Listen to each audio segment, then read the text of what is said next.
Révélation. Souffrance. Fécondité. Épreuve. Solitude. Incrédulité.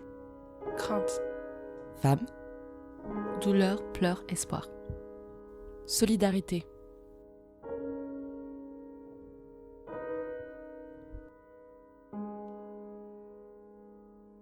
Bonjour à toutes et bienvenue sur Parlons d'Endo, le podcast qui vous parle d'endométriose.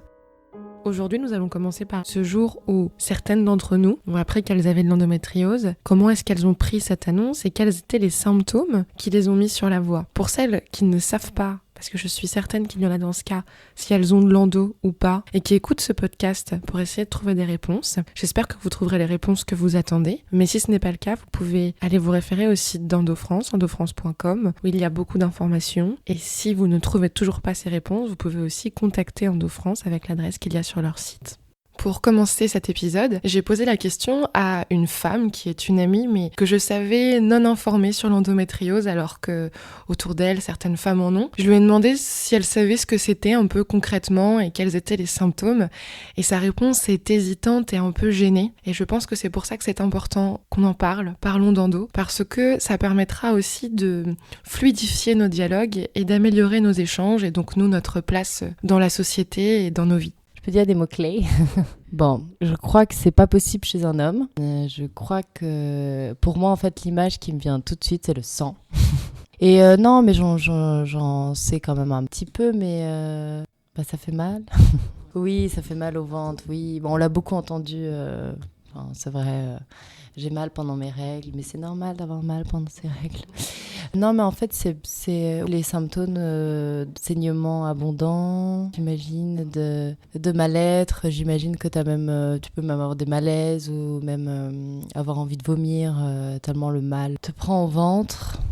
Comme vous l'aurez compris, ça n'est pas très clair pour mon amie, et je pense que ça n'est pas très clair pour un grand nombre de femmes aussi, non pas parce qu'elles ont voulu se voiler la face, mais parce que c'est un sujet qui fait peur et qu'on préfère de temps en temps ne pas savoir. Donc on va commencer par une définition simple mais importante pour qu'on soit tout au même niveau d'information. On aura des chirurgiens et des médecins qui vont en parler mieux que moi après, mais quand même ça permet un peu de poser les bases pour celles qui ne savent pas du tout ce que c'est.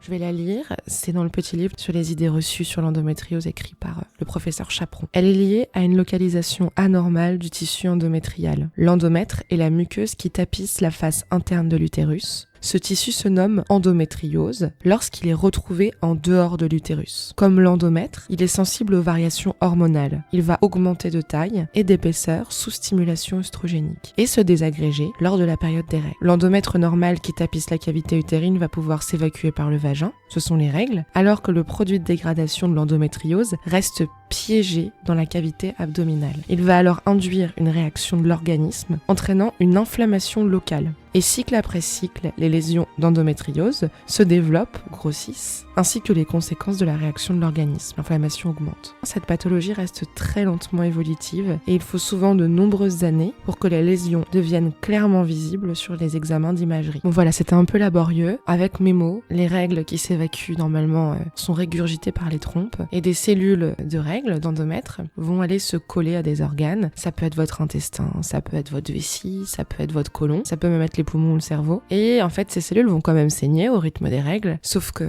le sang ne s'évacuera pas et donc des kystes, des endométriomes vont être créés ou alors des lésions. En fait, au moment où ces cellules saignent, cela déclenche des inflammations qui peuvent créer des douleurs très très importantes. Et c'est pour ça qu'on dit souvent que le monopole de l'endométriose, c'est d'abord la douleur. Sur des informations purement physiologiques, on dit souvent que l'endométriose peut être comparée à un arbre qui pousse dans le ventre de la femme. Je trouve que c'est intéressant parce que ça nous permet aussi d'expliquer aux novices, à ceux qui ne sont pas concernés par cette thématique. C'est assez poétique et en même temps, faut pas trop l'embellir non plus, donc être capable d'expliquer que c'est une maladie. Mais voilà, ça pousse et c'est dur. Les endométriomes et les lésions sont durs comme du bois et ont la couleur du chocolat, elles sont marron foncé. Donc ça aussi, ça permet souvent de pouvoir déceler l'endométriose parce que c'est une couleur très spécifique. Tu dors ? J'espère pas, je continue. Je rentre directement dans le vif du sujet. Une douleur de règle ne doit pas durer plus de 24 heures. Alors, il faut faire attention au fait que l'ovulation peut être très douloureuse, mais si la femme ressent des douleurs qui sont supérieures à une échelle environ de 7 sur 10, cela voudra dire que c'est souvent associé à des malaises et à des arrêts de travail ou à une impossibilité de bouger. Dans ce cas-là, il faut rechercher une endométriose. Je vous parle de douleurs très fortes parce que c'est souvent comme ça qu'on reconnaît l'endométriose, mais n'oubliez pas qu'il peut y avoir des endométrioses asymptomatiques, sans douleur, qu'on découvre du coup souvent un peu par hasard ou au moment où un problème de fertilité se dévoile. Je passerai très vite sur ce sujet parce que des professeurs avérés et reconnus vous en parleront mieux que moi. Souvent, il y a deux cas de figure où on découvre de l'endométriose. Soit la femme actionne elle-même des examens qui lui permettent de trouver qu'elle a de l'endométriose, soit on découvre cette endométriose au détour d'un autre problème de santé. Ça peut être une occlusion intestinale, des problèmes rénaux. C'est souvent le cas en fait parce que l'endométriose est très difficilement diagnosticable. L'imagerie ne la montre pas tout le temps et du coup malheureusement on la découvre au détour d'un problème qui a été déclenché parfois par l'endométriose. Certaines endométrioses sont asymptomatiques, chance et pas chance à la fois. Malheureusement, une femme peut se découvrir infertile sans jamais avoir souffert, donc sans avoir pu avoir la chance de se soigner. Mais les douleurs d'endométriose sont quand même extrêmement violentes pour la plupart d'entre nous, donc c'est aussi positif de ne pas avoir de douleur. C'est pour ça que de toute façon, ça vaut toujours la peine de faire un check, qu'on ait mal ou pas, fréquemment. Et une échographie n'a jamais tué personne, donc c'est important d'en faire une assez fréquemment pour être sûr qu'il n'y a pas de mauvaise surprise. Comme je vous le disais, l'endométriose est une maladie complexe. C'est une maladie qui engendre des douleurs neuropathiques, inflammatoires, hormonales, multifocales. Il y a énormément de symptômes différents qui s'entremêlent. C'est pour ça que certains médecins s'y perdent. Moi, par exemple, lorsque je suis allée voir ma généraliste, je lui disais que j'avais des problèmes digestifs, mais très aigus, notamment pendant mes règles. Mais il y avait aussi difficulté à bouger mes jambes à certains moments, des grosses fatigues chroniques qui étaient inexpliquées, où en fait, je ne me réveillais pas pendant toute une journée, sans pouvoir savoir pourquoi. Donc j'étais persuadée que j'avais vraiment quelque chose de grave ou un problème d'endormissement pathologique. On m'avait jamais parlé de l'endométriose évidemment. Donc pour eux, il y a des problèmes urinaires, c'est très compliqué. Donc à savoir intéressant, l'endométriose peut se fixer sur les ligaments utérosacrés. Donc là, la personne va être capable de détecter l'endométriose parce qu'elle aura souvent des douleurs pendant les rapports, dans le ventre, si elles sont profondes, ou balistiques, quand le partenaire touche le fond du vagin, positionnel uniquement dans certaines positions. Il y aura aussi des indices au niveau des selles, diarrhée et alternée avec des constipations pendant et avant les règles, et dans les cas les plus graves, du sang dans les selles aussi. La constipation, c'est un vrai symptôme. C'est assez impressionnant. Je savais pas que c'était possible, mais en fait, ça peut durer plusieurs semaines. Il faut vraiment être attentive à ça, même si c'est pas le sujet le plus glamour du monde. Et il y a aussi des localisations qui sont diaphragmatiques, et ça peut donner des douleurs au niveau du foie. Il n'y a pas que l'alcool, et de l'épaule droite, quand on inspire, quand on respire profondément. Donc ça aussi, c'est bon à savoir. Les douleurs urinaires sont fréquentes. Moi, j'ai eu beaucoup d'infections urinaires, même une pyélonéphrite. Il y a des crampes importantes quand on ne boit pas assez. Ça irrite les nerfs, en fait, de la vessie. Donc voilà, ça c'est pour les gros symptômes. Symptômes qui ne sont pas additionnels, mais qui sont aléatoires en fonction des cas, car chaque endométriose est différente. Dernier point, et ensuite je vais laisser le sourire de Vanessa bercer cet épisode. Les douleurs ne sont pas proportionnelles à la taille des lésions. J'ai presque envie de le répéter, c'est important. C'est-à-dire qu'il y a des femmes qui ont des très grosses lésions, des gros endométriomes, et qui ont des petites douleurs, voire pas du tout. Et il y a des femmes qui vont avoir 3 lésions mal placées sur des zones nerveuses et qui vont énormément souffrir. Voilà. Donc ne paniquez pas si les images médicales ne sont pas à la hauteur de vos douleurs, ça ne veut rien dire. Les médecins sont en train d'être formés là-dessus. Il y a des centres experts qui vont être créés partout en France, appelés aussi filières de soins par le ministère. Le ministère de la Santé est sur le coup, donc bientôt ça sera possible d'être entendu. Pour le moment, si ça n'est pas le cas,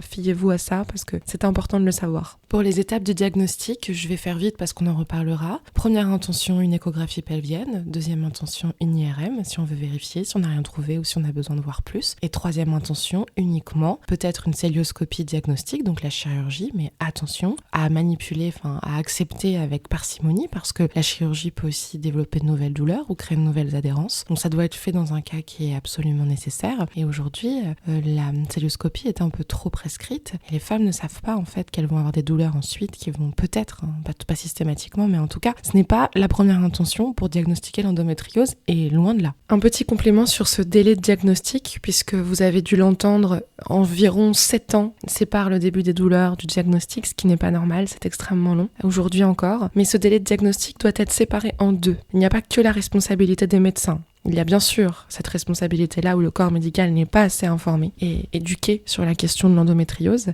mais il y a aussi le délai qui sépare le début des douleurs de la patiente de sa première consultation. Les femmes hésitent à s'intéresser au problème, probablement par peur, parce que l'infertilité fait peur, et que c'est un mot qui est associé à l'endométriose, mais parfois aussi par flemme ou par désintérêt de leur corps. Voilà. Donc si vous vous posez des questions, vous n'avez rien à perdre. En France, on a une bonne sécurité sociale. Ça vaut le coup vraiment d'aller juste faire un check. Merci d'avoir écouté ces informations. Je trouve que c'est important parce que je veux pas faire un podcast uniquement de témoignages. Il y a un des problèmes dans l'endométriose qui est quand même que les femmes aujourd'hui ont des fausses idées sur la maladie. Dans les témoignages, il peut y avoir des informations qui sont pas tout à fait justes, ce qui est normal. Moi aussi, j'ai plein de fausses idées. C'est pour ça que j'interroge des chirurgiens et des professionnels, la présidente d'Endo-France, des psychologues.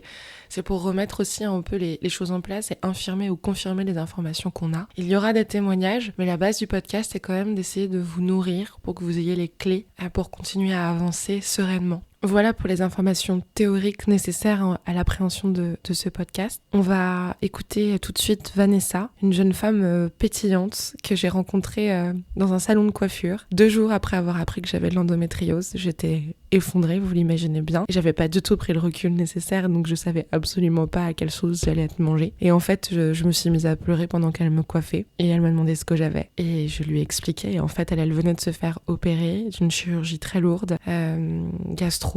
Elle avait une poche pendant plusieurs mois. Et en fait, elle est venue vers moi, elle m'a accueillie, elle m'a écoutée, elle a ri avec moi. Elle a dédramatisé aussi, et donc elle a une page Instagram qui s'appelle Le sourire d'une endo-girl. Et c'est vrai, c'est totalement ça, il y a absolument rien de surfait. Elle se marre tout le temps, d'ailleurs je suis un peu étonnée, parce que après les opérations qu'elle a vécues et tout son parcours, on se dirait que ça serait aussi normal d'avoir un ton grave. Mais c'est sa manière de réagir, de vivre les choses. Elle rit, et c'était super agréable de partager un moment avec elle autour du sujet qui nous rapproche, l'endométriose. Est-ce que tu peux te présenter rapidement et nous parler un peu de ta rencontre avec l'endométriose pour commencer? C'est agréable de commencer comme ça parce que tu souris déjà. J'ai 28 ans, j'ai participé à une émission qui était Aventure de médecine avec Michel Simès l'année dernière, en 2018. J'ai su à peu près à l'âge de 17 ans que j'avais de l'endométriose à cause de mes douleurs, du mal à aller aux toilettes, je devais rester couchée pendant 2 jours, au moins 2 jours, et à l'époque je savais pas que les médicaments me feraient du bien. Mais bon, là, je restais recroquevillée dans le lit et à pleurer toutes les larmes encore.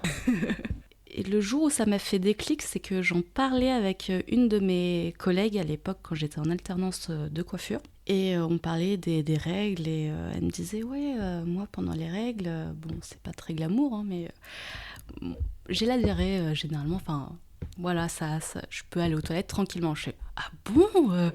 Étonnée, moi non. Moi, je peine, c'est ça. Je peine, je tiens la poignée à mort, je peux pas, je pleure, voilà. Il y a des moments où vraiment, vu que je forçais à mort, voilà quoi, c'est... Et c'est là que je me suis dit, ouais, c'est bizarre quand même. En fait, à chaque fois, j'allais voir un médecin et il me disait, oui, non, je vais vous changer de pilule. La base. Ok, d'accord, bon, bah... Mais à chaque fois, j'avais eu des pilules où j'avais mes règles. Et c'est une fois où il m'a mis une pilule en continu. Mais au bout de 3 mois, ça marchait pas, j'avais mes règles. À un moment, je fais, non, mais vos pilules, elles fonctionnent pas. Il faut faire quelque chose, quoi. Il me fait, non, mais c'est bon, c'est les règles, c'est normal, quoi. Enfin, non, j'ai mal, j'ai très mal. Et là, je fais non, mais s'il vous plaît, on peut au moins faire une radio, un scanner, j'en sais rien, mais faire quelque chose, quoi. Je suis certaine, je suis persuadée d'avoir quelque chose. Et là, la petite phrase de base d'un médecin, oh, si ça peut vous rassurer. Voilà. Donc, prescription d'un scanner. J'étais un hôpital faire mon scanner, mais au final ils m'ont dit non, ça irradie trop le corps. J'avais 17 ans à l'époque, donc ils m'ont dit il vaut mieux faire une IRM. Et donc on a fait une IRM, et là on fait petit stress. Elle fait non mais madame, ça vous dérange pas de faire une échographie, j'aimerais bien confirmer quelque chose. Ok, bon d'un côté je fais ouais je suis pas folle ça veut dire, mais d'un côté je fais ah non j'ai vraiment quelque chose alors. Donc on fait l'écho. Très marrant d'ailleurs parce que première fois que je faisais une échographie pelvienne, et j'avais toujours fait que une échographie sur le ventre avec le jet et tout, et là non. Je vois le médecin qui met une capote sur le truc, je fais vous allez faire quoi là?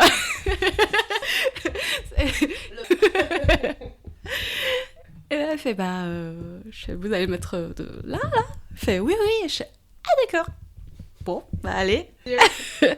Donc bon, on a fait ça, et c'est là qu'il m'a annoncé, après les résultats, bon madame, vous avez de l'endométriose. Je fais ah d'accord, et mais c'est quoi? Et fait c'est un peu difficile à expliquer, c'est une maladie mystérieuse, on n'arrive pas trop à en guérir encore, enfin du moins à l'époque, même maintenant, on peut pas vraiment guérir, mais on peut soulager. Et à l'époque, quand j'avais 17 ans, c'était pas trop possible, donc il m'a dit on peut juste stopper pour vous soulager, stopper les règles. Et donc après, pour l'instant, il n'y a pas de diagnostic. Et je fais ok, il fait le mieux c'est d'aller voir des spécialistes si vous pouvez. Continuer votre vie, quoi. À 17 ans. Ok, non, bon, ça va. Heureusement, à 17 ans, j'étais déjà mature, donc ça va. J'ai su tout de suite, j'ai su que j'avais vraiment quelque chose au final, et que je pouvais mettre un mot à mes mots. En sachant ça, même certains médecins ne me croyaient pas. On m'a mis sous pilule et tout, et je suis allée voir un médecin près de chez moi, et il m'a mis sous une pilule où j'avais mes règles. Et un jour, non, je ne pouvais plus, je pleurais et tout, je suis partie à cette clinique où vraiment j'ai eu du mal à marcher, mais je suis allée le voir en urgence. Il n'était pas là, et c'est une de mes femmes, de ses confrères qui m'a vue et qui me fait non mais il est inconscient, il faut absolument pas que vous ayez vos règles en fait en ayant l'endométriose. Je dis c'est bon à savoir, de toute façon il m'avait pas cru, parce que oui, de base il m'a dit il a vu mon dossier, c'est pas possible à votre âge d'être à ce stade-là. Je fais ouais, je les ai pas inventés, mais bon, soit, ok, allez. Et donc voilà, et à partir de là où j'ai rencontré cette femme qui m'a dit que sur Facebook il y avait des groupes aussi qui nous aidaient. Le délai de diagnostic est trop long, et on dit souvent que la lutte est menée par les malades en ce qui concerne l'endométriose. Vanessa l'a bien compris, et très vite elle s'est tournée vers des femmes qui avaient la même maladie qu'elle, via les réseaux sociaux surtout, et cela lui a fait beaucoup de bien. C'est aussi mon cas, moi qui n'étais pas très communauté avant ça, et je me suis rendu compte que c'était avant tout cette communauté de femmes qui me permettait de me sentir moins seule et de faire peser moins de choses aussi sur mon entourage. En écoutant Vanessa, je me demande si cette maladie lui a fait changer aussi sa vision de l'avenir. Ouais, elle a totalement changé de quand j'étais plus jeune. Je pensais plus jeune que j'allais marier à 25 ans, avoir des enfants, être tranquille. Que dalle. La vie n'est pas comme on le voudrait, hein. Donc non, sur ça, je me suis dit on peut pas vraiment prévoir le futur, donc on vit au jour le jour avec ce qu'on a, et voilà, on fait avec. On essaye quand même de se projeter un minimum, mais on a quand même au fond de la pensée un petit côté négatif de ça peut pas se passer forcément comme on le voudrait, quoi. La vie de Vanessa est plein de bonnes surprises, et notamment elle s'est mariée il y a pas longtemps. La question que je me pose, c'est est-ce qu'ils ont appris ensemble qu'elle avait de l'endométriose, ou comment elle lui a annoncé. Je pense pas que ça soit un sujet facile pour les femmes de dire à leur rencontre qu'elles sont atteintes d'une maladie, quand bien même c'est une maladie qui évidemment ne tue pas. Ça reste un quotidien lourd et difficile, et certains hommes peuvent en avoir peur. Donc Vanessa, toi qui es pleine d'énergie, comment as-tu décidé d'aborder la chose ? Alors ça a été un peu trash. Moi je mets les pieds dans le plat. En fait, mon mari actuel, je l'ai rencontré via un site de rencontre qui est, je pense, assez commun pour les Parisiens maintenant, ou même les jeunes de nos jours, mais à Paris c'est assez difficile de faire des rencontres, donc voilà, ça m'a beaucoup aidée, vu que j'avais pas envie de sortir avec un coiffeur, ça m'a aidée aussi. voilà, lui, je suis coiffeuse. Donc on ne touche pas aux clients. Chose à préciser. Voilà, il y a la limite. J'ai tout essayé, je suis passée par Adopte un mec, mais bizarrement Tinder a fonctionné. Du coup on s'est rencontrés et en fait d'emblée quand on discutait, je lui ai fait écoute, honnêtement je vais pas aller midi à 14h, j'ai pas envie de perdre mon temps. Je suis une personne qui cherche quelque chose à construire et pour tout se dire j'ai une maladie. Voilà, c'est une maladie, je vais pas mourir mais j'ai ce qu'on appelle de l'endométriose et c'est là il m'a dit c'est quoi et tout. Bon allez, je lui ai expliqué avec mes mots et un peu sorti le petit blabla de Wikipédia. Et il fait ok d'accord, très bien, soit. On n'en a pas reparlé. Donc non, on s'est rencontrés, les choses sont devenues plus sérieuses et je lui en ai reparlé et il me fait écoute, arrête la pilule. Et on essaye d'avoir un enfant et tout. Je dis mais ça te fait pas peur? Ça faisait quoi? Même pas 3 mois qu'on était ensemble. Il fait écoute, non, tu me demandes pas en mariage. Donc voilà quoi. C'est quand même assez difficile, non? Il y a une sorte de pression qui pèse sur les femmes aujourd'hui de pouvoir avoir des enfants et d'offrir du coup un peu à leur moitié, que ça soit un homme ou une femme, une descendance. Est-ce que toi, t'as trouvé ça difficile? Je vais pas te dire le contraire, hein. D'un côté oui, parce que ça fait peur à certaines personnes, à certains mecs. Certains mecs, ils sont pas assez forts mentalement pour gérer une personne qui a une maladie. Ils se disent c'est chaud quand même, je dois déjà penser à moi, alors pense à une autre, voilà comment je vais faire. Ouais, voilà. Et oui, c'est la question de l'enfant. C'est la plupart des personnes qui ont l'endométriose veulent un enfant, et on nous dit de faire un enfant assez vite parce que sinon on aura de plus en plus de mal. Et la plupart partent en courant parce que maintenant c'est faire un enfant, ça arrive la plupart du temps après 30 ans. Donc avec mon ex c'est ce qui s'est passé. Je lui ai dit ça lui a mis un coup de pression. Au début il me fait non ça va. Au final il m'a quitté parce que voilà il voulait voilà. Mais lui non, belle surprise et au final il était prêt et réellement j'en sais rien. Il me disait c'est bon, allez, on se lance dedans et tout, et on verra comment ça se passera. Et on n'y est pas arrivé, on a essayé pendant 1 an, et les douleurs, elles devenaient vraiment trop intenses. Je suis arrivée en pleurs à l'hôpital, parce que vraiment, j'en pouvais plus, quoi. Limite, je voulais sauter par la fenêtre tellement j'avais mal. Et grosse crise, on m'a mis sous morphine pour calmer les choses. Et c'est là qu'on m'a dit, il n'y a plus le choix, on va arrêter d'essayer naturellement, on va vous opérer, parce que là, c'est plus possible. Et donc voilà, et la grosse opération l'année dernière, où j'ai eu une stomie pendant 2 mois, parce qu'on m'a coupé un bout de l'intestin. Et il a été là jusqu'au bout, lui. Donc rien à dire sur ça, et il a même eu peur, et c'est là qu'il m'a fait sa demande en mariage. C'est quelqu'un qui n'a pas peur, parce que lui aussi, je pense qu'il a traversé plus jeune une sorte de maladie, donc je pense que ça lui faisait pas peur non plus.